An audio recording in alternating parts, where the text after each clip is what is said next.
Hello and welcome to the Talking Precision Medicine podcast. In this series, we sit down with experts on the application of AI and big data analytics in the drug discovery space. Our guests are innovators, business decision makers, and thought leaders at the intersection of data and therapeutics. We discuss the promise, practice, challenges, and myths of AI in precision medicine. This show is brought to you by Genialis, and Raphael, its CEO, is your host. Genialis is focused on data integration and predictive modeling of disease biology to help accelerate the discovery and de-risk the development of novel therapeutics. Reboot Rx is a different kind of biotech startup. Reboot's mission is to find generic, non-cancer drugs that can benefit cancer patients quickly and affordably. And as a not-for-profit, Reboot can stay focused on its mission. Given the number of paradigms Reboot hopes to shift at once, we decided to talk with all three co-founders, CEO Laura Kleiman, COO and CTO Pradeep Mangalath, and CSO Catherine Del Vecchio Fitz. Each one provides perspective on their part of the puzzle. Let's get right to it. Today it's my pleasure to welcome three guests from a new not-for-profit company called Reboot Rx. My guests are CEO Laura Kleiman and her colleagues Pradeep and Catherine, who are respectively COO, CTO, and Chief Science Officer. Reboot Rx is a really exciting new organization, but let the team tell you about it. So Laura, what is Reboot Rx? Sure. As you know, it takes 10 years and $1 billion to develop one new drug to treat cancer. Cancer patients don't have time to wait. They can't afford these drugs, and which end up costing more than $100,000 a year per person. There's a faster and cheaper way to develop new treatments through repurposing generic drugs. There are hundreds of non-cancer generic drugs that have already shown potential benefit for cancer in preclinical or early clinical studies. But there's so much data on these drugs that it's hard to know which are most worthwhile to pursue. And even if we did know which to pursue, there's no money to fund the clinical trials due to a market failure. There are no incentives for pharmaceutical companies to find new uses for off-patent and inexpensive generic drugs. So these are the challenges that we're tackling at Reboot Rx. We're building technology to sift through all the data to figure out which repurposed therapies are most likely to help cancer patients live longer and better. We're developing new funding models to fill the gap and get the trials done. And ultimately, we'll work to influence the standard of care so that patients around the world have access to these treatments as quickly as possible. That sounds like a really kind of bold and audacious goal. So this is going to take a team to do it. Can you introduce your team members and or maybe let them introduce themselves and hear how you're going to tackle this on all those fronts? Sure. Yeah, I'm so excited for you to meet Pradeep and Catherine. I feel so grateful to have the opportunity to work with them. Pradeep, why don't you go first? Sure. No, I'm glad to be on this podcast. I go by the title CEO, CTO, but really what I'm in charge at Reboot Rx is the technology, data science, and product development. And my background is I trained as an engineer, an electrical engineer, worked in software engineering for several years at Hewlett-Packard, and then skipped some stones, went into the world of business and worked in management consulting for several years in the financial services domain. And because of an unfortunate personal event where my wife was diagnosed with cancer, I had to sort of reevaluate my priorities and went back to grad school, got retrained in biomedical informatics, and find myself now in this interesting sort of intersection of data science and cancer research, where hopefully, along with Catherine and Laura, we want to make a small difference in cancer patients' lives. Great. Thanks, Pradeep. I'm Catherine. Thanks again for having us on this podcast. I lead the science for our organization, so that includes research efforts around cancer biology, our data annotation and curation, and various precision medicine initiatives. Pradeep and I work closely because of the technology platform that we're building together really relies on a close interplay between the science and the technology. We have a deep understanding of sort of the domain, the problems that are being tackled, what data elements need to be extracted, and how to do that sort of on the technology side. So a lot of our projects, Pradeep and I work very closely together in order to build this platform. And in terms of my background, I have more of a cancer research background. I worked in the wet lab for many years before ultimately deciding that I didn't want to stay in academics and I wanted to pursue something more clinically oriented.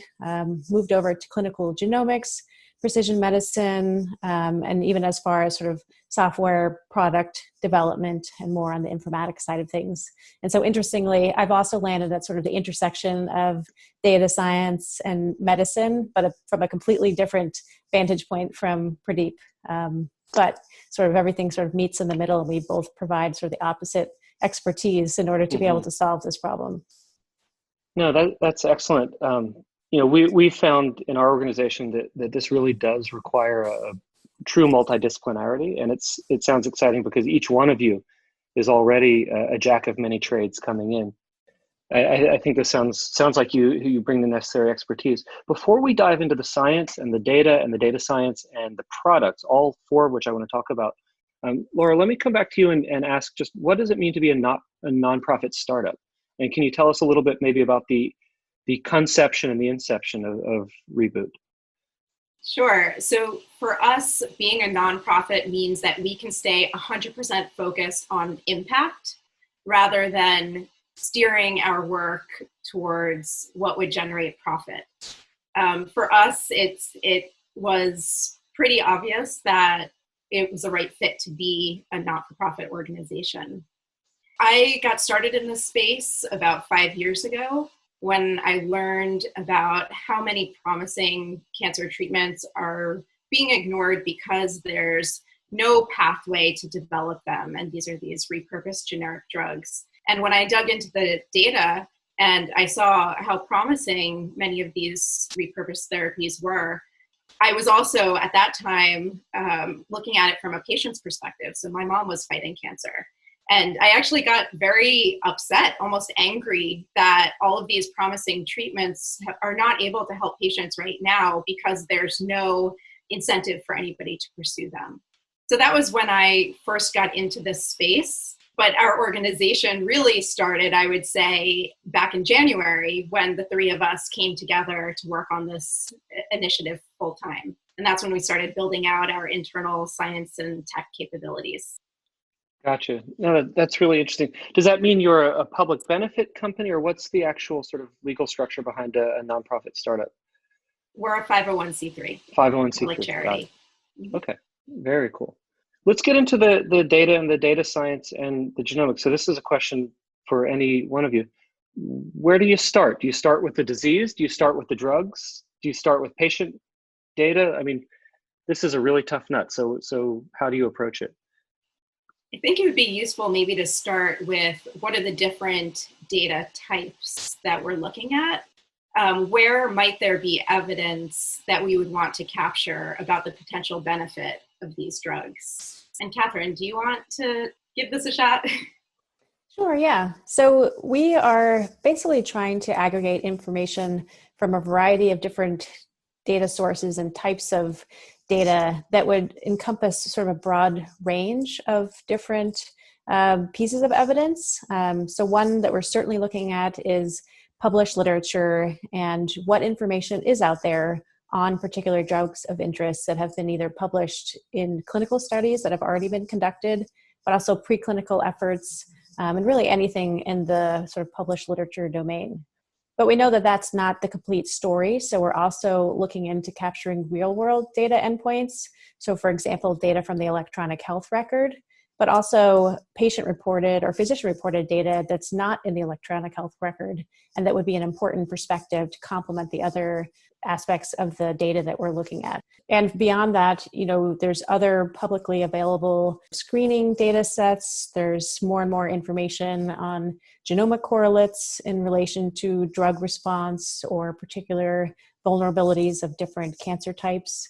And so we sort of see it as, a multi-layered approach where we may start with a certain data element. For example, we're starting with extracting data from published literature, but eventually folding in all these other aspects that will give us a more complete picture in terms of what we're looking at. I think it might be important to also talk for a moment about how many published studies there are and what exactly we're referring to here. Oftentimes, I get the response, oh, so these are studies that are not necessarily looking at the drug being tested for the treatment of cancer, but then you're going to predict that this drug might also be beneficial for cancer. And that's not what we're doing here. So what we're doing is actually looking at studies that have been published where these drugs have already been tested for specific cancers or cancer patient populations. And there are tens of thousands of these studies that have already been conducted, from preclinical to randomized controlled clinical trials testing these drugs in cancer patient populations. And that's where we're starting. Gotcha. And so just from sort of a technological standpoint, I'm guessing this is a very large body of literature. And then when you start adding other layers of data and evidence, it gets bigger still. How do you make that problem tractable? Is there a technological solution, or is this going to take an army of, Yeah, no, I think you've nailed I want to put it out there. It's not a unique problem. There's a lot. Big data is what it is because there is just an expansive volume of data out there. And as Catherine mentioned, we're looking at least 3 different data sources, but we're starting with published studies for now. And within that, so it's, from an analytical pipeline standpoint, there's really 3 main steps as we see it. The data extraction problem is in and of itself a problem.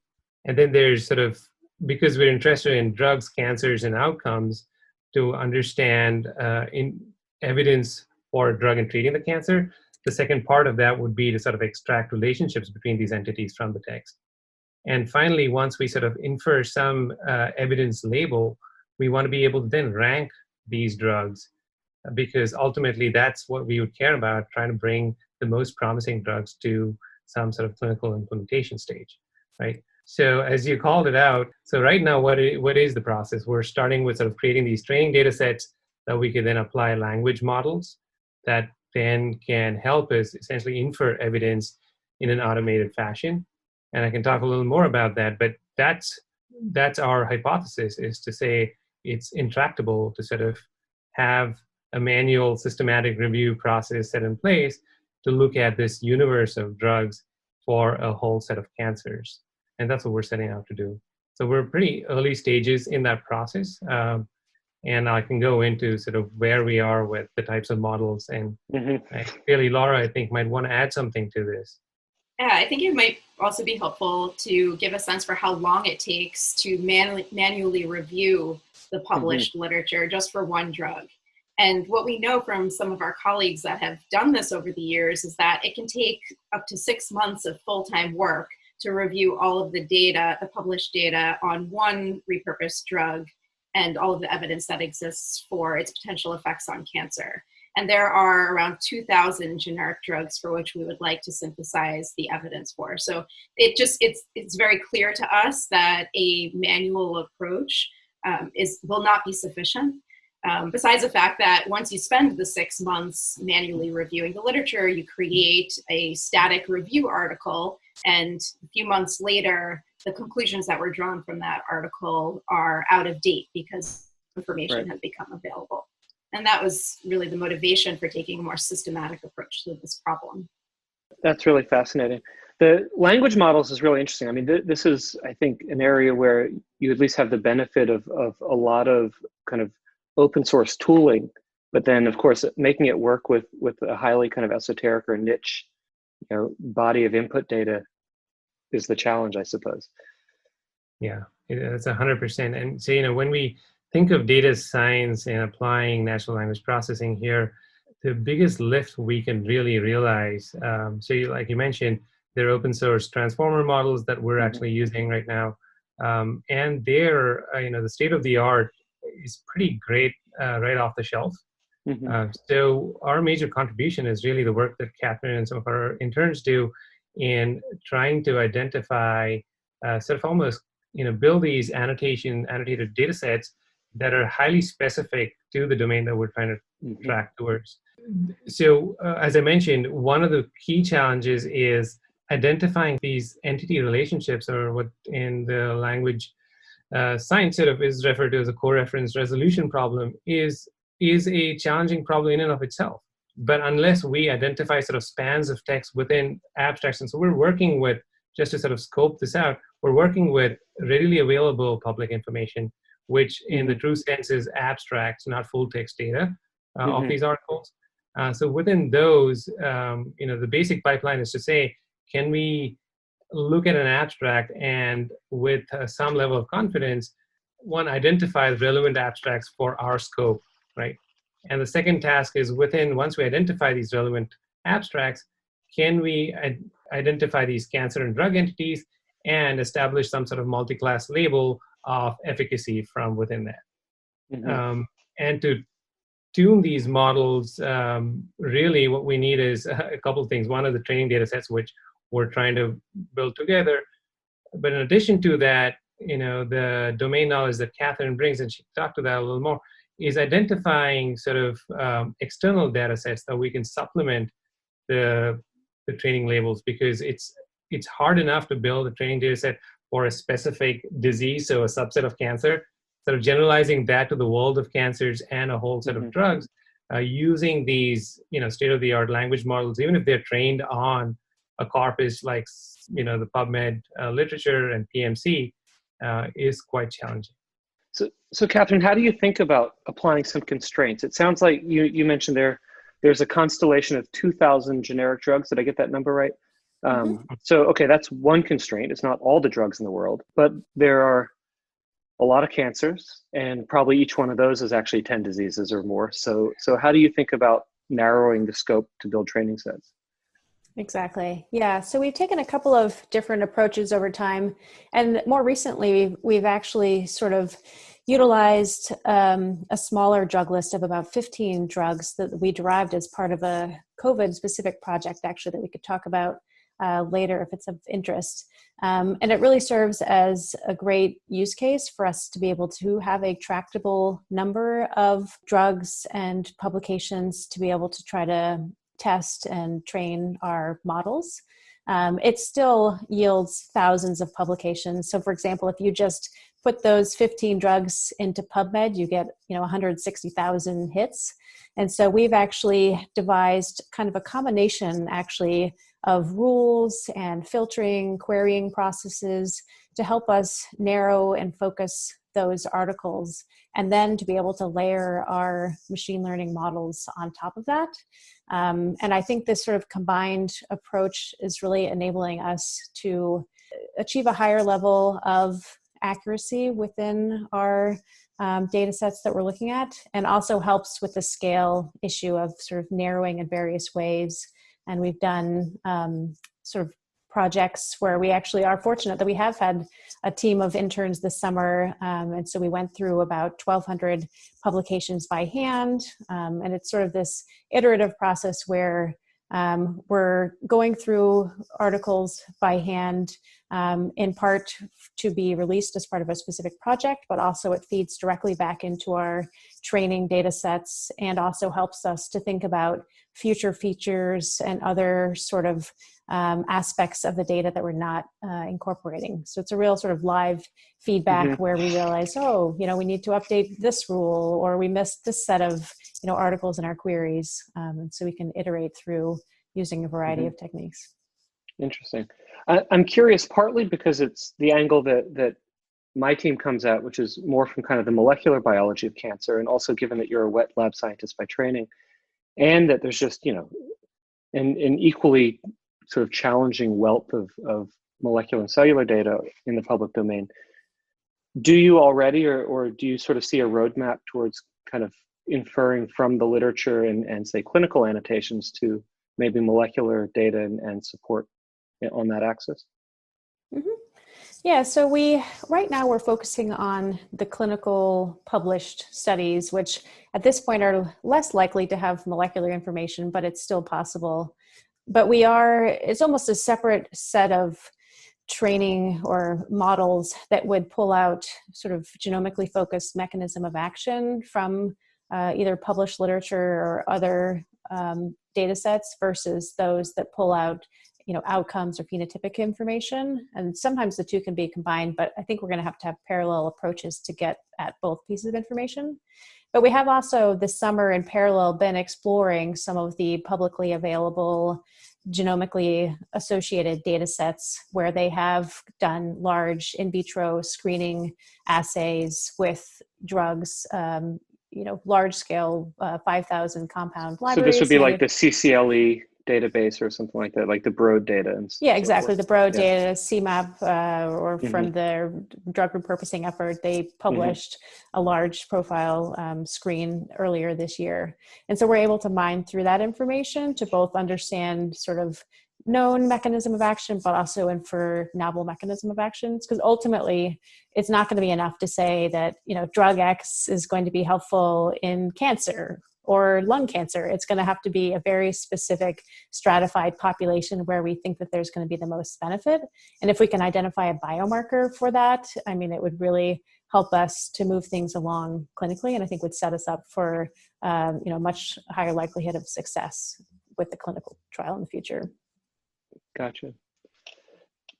Given that one of the constraints is around this idea of generics, let me take a step back and ask a kind of painfully naive question. How in the sense do you identify or define rather a drug as a generic? Is that a term of art, or is that a shorthand for something? And then what are the implications in terms of, okay, great, you found a drug that might work. Now, how do you actually access that drug to make it work, right?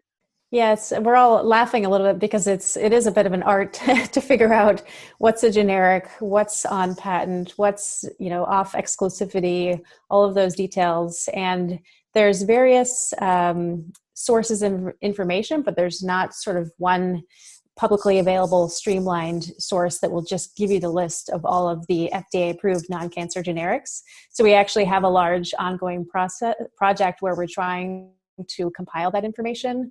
And there's nuances around it really from every vantage point. There's drugs that are still on patent and do have exclusivity around them, but the company has decided to release it and it is generically available, or potentially it's generically available only in certain markets or certain countries. And with COVID, that's become, sort of front and center. For example, with remdesivir, it is a, molecule that is still on patent and protected by its company, but obviously they felt the need to make it more widely available. And so it is generically available, but only outside of the US.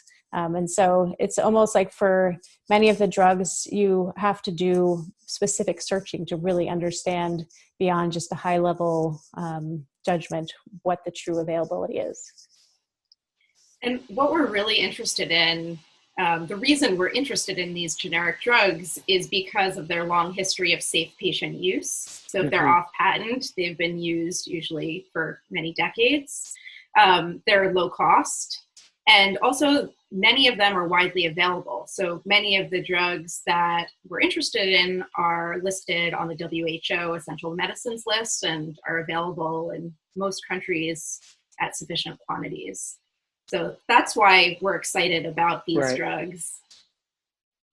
No, that makes a lot of sense. I've had discussions with folks and friends who are working, for example, on the bleeding edge of new cell therapies. And don't get me wrong, I'm super excited about those too, but at $250,000 transfusion or something, there's, and not to mention the specialized facilities needed to produce them, there's room to make impact in a lot of different ways. So from kind of each of your perspectives, you've talked a lot about kind of the progress you've made this summer, and we're sort of in the dog days. What's the plan for the near term in sort of each of your departments? What do you think is sort of the next kind of milestone to prove out some of your hypotheses? Yeah, so we've been thinking a lot recently about what our milestones are for this year and what really is the most important goal for us to reach in the near term. And I think everything together is pointing towards that. First and foremost, we need to get to a list of ranked and prioritized drugs that we feel like have the most promise for a repurposing opportunity and have the most likelihood of having anti-cancer activity. And to do that, we need to build the first iteration of our evidence synthesis platform to extract information from published clinical studies, at least as a start. Because I think without at least that initial list, we still, it's hard for us to know exactly where things will go or how to sort of move from there, because we have to have that as sort of the building point for deciding how we prioritize next steps, what seem to be the likely candidates, what other information do we need in order to be able to refine that list. So that's really what's on our immediate milestone for this year. No, that makes a ton of sense. And do you have kind of in the sort of midterm vision then an idea already of who you might partner with to then test some of those, to go back to the lab or into mice or whatever? Would you draw on some of your previous relationships for that, or do you see Reboot expanding to maybe have that capacity internally as well?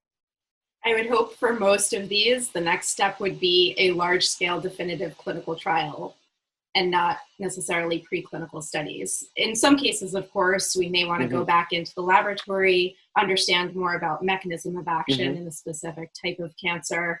But the advantage is that many of these have already been tested in smaller scale clinical trials. So for example, in randomized controlled trials with say 50 to 100 cancer patients, where the next step, if we really thought that it was worthwhile to pursue, would be to fund that definitive clinical trial. Let's just call it a phase 3 clinical trial. And so for me, I need to be thinking about how we can get those trials funded. That, in my mind, is maybe more of a challenge than the data challenge, because there's just no funding for these definitive clinical trials. So while Catherine and Pradeep are working really hard to develop our science and technology and to help us identify those most promising candidates, I'm going to be working at the same time to figure out how we can get those either tested in definitive clinical trials or perhaps straight into the standard of care if sufficient evidence exists. So for example, if there were one of those clinical trials with say 50 to 100, let's say 100 cancer patients in a randomized format, already showing a clear benefit from that size clinical trial, and if we could supplement that data with real world evidence, perhaps that would be sufficient evidence to be able to get that treatment adopted into the standard of care. And that's what we're exploring while we're getting to that list of prioritized drugs. Gotcha. And is there sort of a blueprint or historical examples of the FDA accepting a data package from the literature to repurpose generic outside of cancer, say in some other domain? The regulatory issue is a huge question. So first of all, just to lay some groundwork, our goal is to change the standard of care for cancer with these drugs, whichever drugs are proven effective.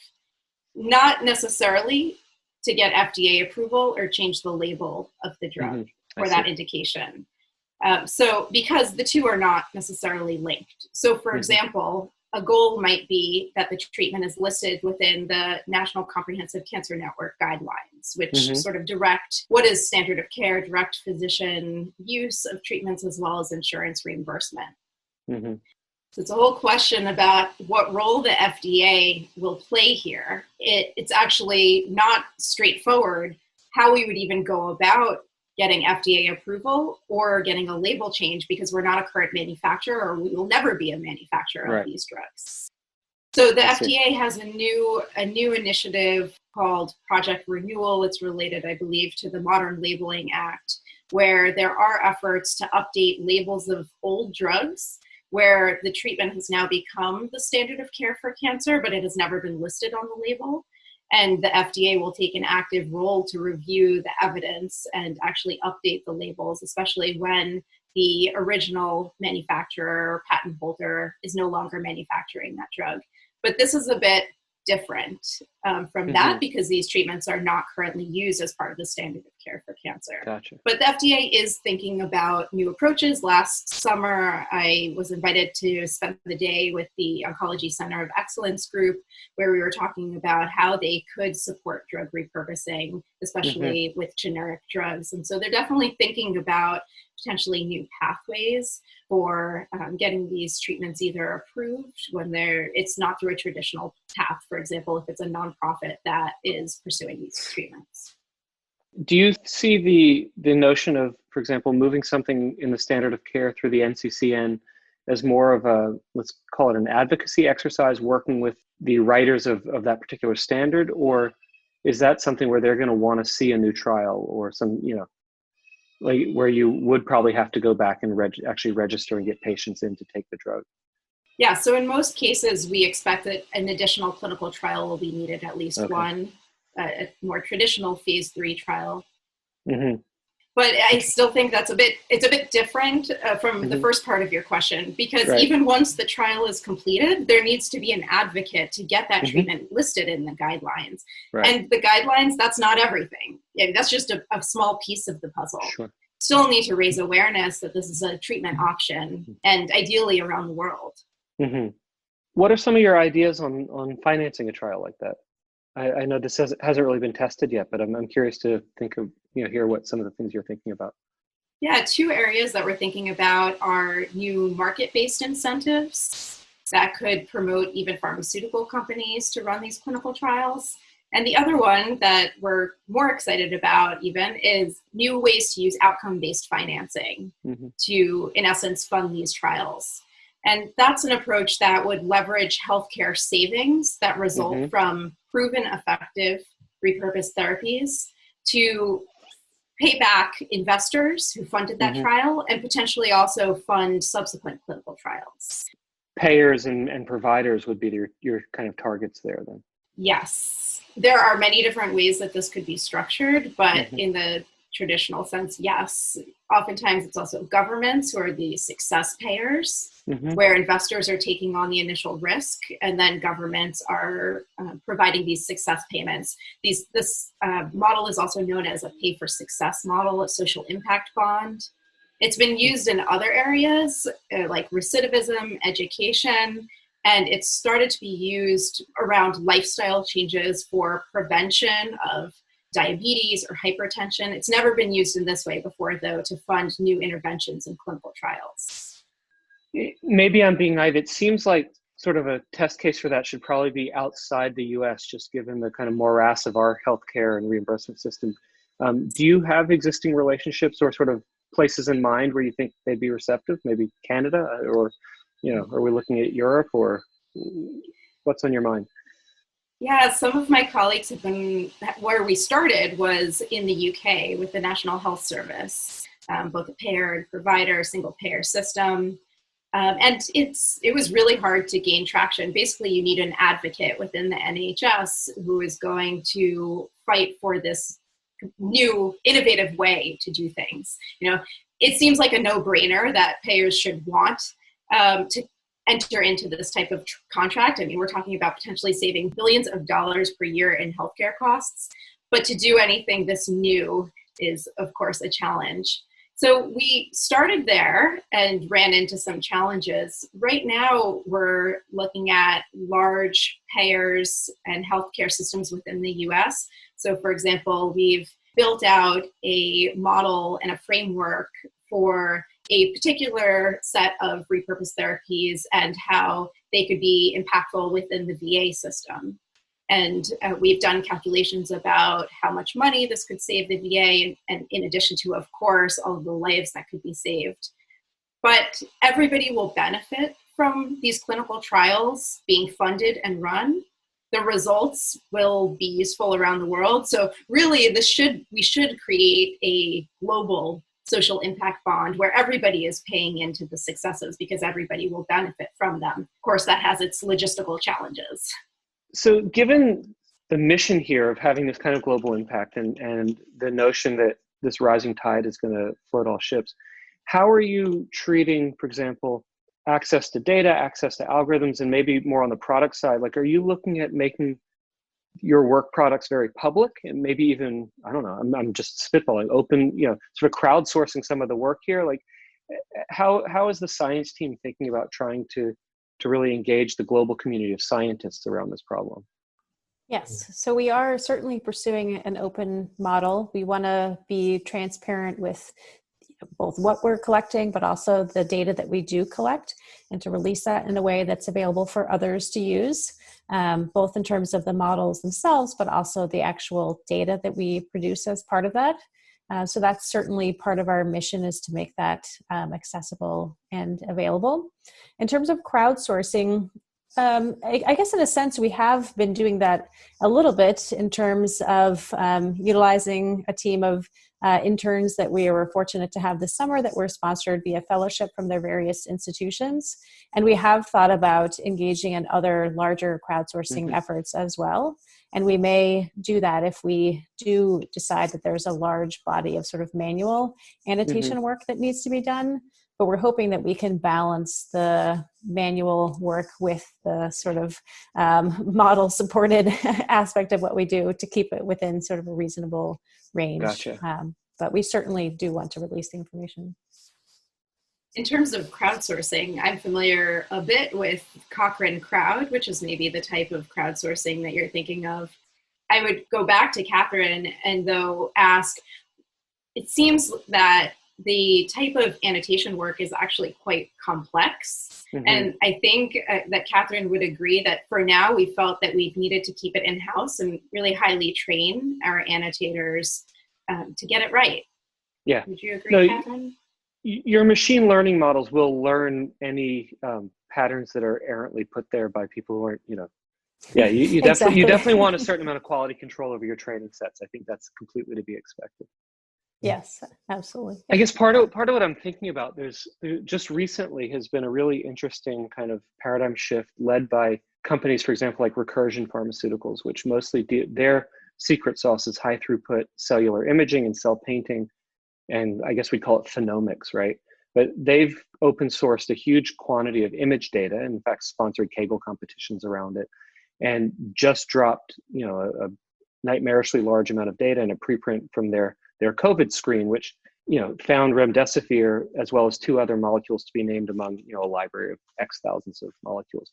So it just reminded me of what you're doing in the sense that they're taking a defined molecule set and saying, all right, this is how it performed against these cellular models. And you're doing that sort of in a textual way, I suppose. Yeah, and maybe a good example of how we're thinking about releasing data would be with respect to the project that we just released last week around our COVID cancer project. Well, tell us more about that. Tell us more about the data set and what you found. Sure, absolutely. So the reason we pursued the project is that, well, first we wanted to be able to contribute to the COVID efforts, and we felt that we were in a unique position to do that, both with our expertise on the machine learning side, sort of combing through massive amounts of data, but also on the oncology side, because cancer patients are uniquely vulnerable to COVID, and there is just still not that much information available in terms of how cancer patients are uniquely sensitive or what their outcomes might be, how to treat those patients, as compared to COVID patients that don't have cancer. So we embarked on a project to synthesize all published clinical studies and registered clinical trials sort of surrounding cancer and COVID. And it took the form in 2 different data sets. One of them is sort of looking at the current body of evidence and is essentially pulling out all of the clinical studies that are relevant for cancer patients with COVID-19. So those could be the observational studies reporting on a cohort of 100 cancer patients with COVID-19 and what their outcomes have been, what treatments they were given, et cetera. But also all of the ongoing clinical trials that are collecting information on this particular population. And then the second data set is perhaps more in line with our overall organizational mission, and it's actually to synthesize the information on the effects of the drugs being used to potentially treat COVID and how those might impact someone's cancer. Because a lot of the drugs that are being considered to treat COVID are actually repurposed generic drugs that do have anti-cancer activity. There's a lot of similarities in the cellular machinery between viruses and cancer. There's a variety of reasons why there's a considerable overlap between drugs targeting COVID and drugs that might have cancer efficacy. And so we felt it was important to try to synthesize that information across the drugs being considered to treat COVID. So a cancer patient would both be able to understand how COVID is impacting or how they are impacted by COVID, but also what the impacts of that might be on their cancer, sort of more in the long term. And we just compiled that and released the data set in its entirety, both in a visualizable form, we created some Tableau dashboards for people to view and filter, sort through the data, but also you can download the entire data set that we assembled. Very, very cool. Yeah, I mean, I think that's really the spirit of the sort of movement of fellow travelers around doing open science around these initiatives, especially when there's such a public health benefit at play. In terms of your kind of future plans, the roadmap, do you and Pradeep, given your background in software engineering, do you eventually see having kind of a reboot portal, or like how do you think the future of data dissemination and sharing your results is going to look like? I mean, that doesn't have to be day one priority. I understand you want to get started with the actual data mining, but what does that roadmap look like in your mind's eye today? It's coming together in our minds would be the easiest answer. But we're thinking about this actively because when you asked about the roadmap from a technical standpoint, what we might have mentioned, and I can make that concrete, is we're actually building these models by leaning on sort of standing on the shoulder of some of the giants who have been doing this stuff for a long time. So we have external collaborations with IBM Research and some of the universities in the Boston area, including Northeastern University. And so we're borrowing on their implementations of some of the open source libraries to achieve a level of performance that is tenable to our task. Now, going forward, I think one part of the roadmap, as Catherine mentioned, is to quickly get to a list that we can start taking downstream. And in order to do that, we've been thinking about moving a lot of the technology in-house, sort of building our own platform with sort of, the end-to-end sort of the cloud facilities to run the inference. And as we do that, I think that'll allow us a bigger appetite to consume and infer data at a much larger level, because right now it's sort of very experimental. We do it in small batches, and it's just not as scalable because the sort of feedback is not tightly coupled and not fast enough. And so one of the things we might want to do is, once we have that platform in place and the more insights we derive, the more data sort of we can just generate from there, we'd want to put that out for public consumption. It's more now a question of, in the roadmap, who would use that data. Right. And as our current sort of blueprint is, researchers, just like with the COVID data, might be the most active users of such information. And like you pointed out, there's other parts downstream. So in order to get from the data and the insights to a ranked list, there's almost like you can think of that as a systematic meta-analysis based on a lot of numerical data that needs to be extracted from this text. And that problem is not a very solved problem in the language modeling space necessarily. So even thinking about how might we sort of source both the expertise to extract that information by making available a public data source, right, just by matter of our data pipeline, using Kaggle or other sort of data thons in some ways, might allow us to take our standardized process and allow sort of to get, there's so many ways to build our training data set. So it's important for us to think about sort of distance supervision techniques and leaning on other expertise. So that's all part of our roadmap in the immediate term. And sort of, more longer term, it's also a matter of integrating these other data types, which we not even started sort of exploring, like EMR records, but we have conversations with other collaborators. That makes a lot of sense. Given, the sheer kind of ambition and scale of work ahead, Laura, how does a 401c in the space think about keeping the lights on and scaling the team?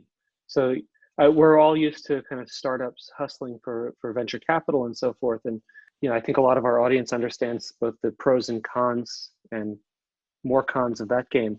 What's it like to be doing this in kind of a new way? Yeah, unfortunately, venture capitalists are not interested in us. So we're currently funded solely by philanthropy, and we've been extremely fortunate to have received a very significant philanthropic donation at the end of last year, which has enabled us to come on full time and hire a few other employees. We expect to be funded by philanthropy for at least the next few years in full. And then eventually we are thinking about ways that we can generate revenue to support our nonprofit mission to be able to scale as well. And I kind of think of funding as in two buckets. One is for us to support our organization and to enable us to grow our technology. And then the other, of course, is how do we enable these clinical trials, which is just a completely different magnitude and might not even come directly to our organization, might directly fund those who are running the clinical trials. Right. No, that makes sense.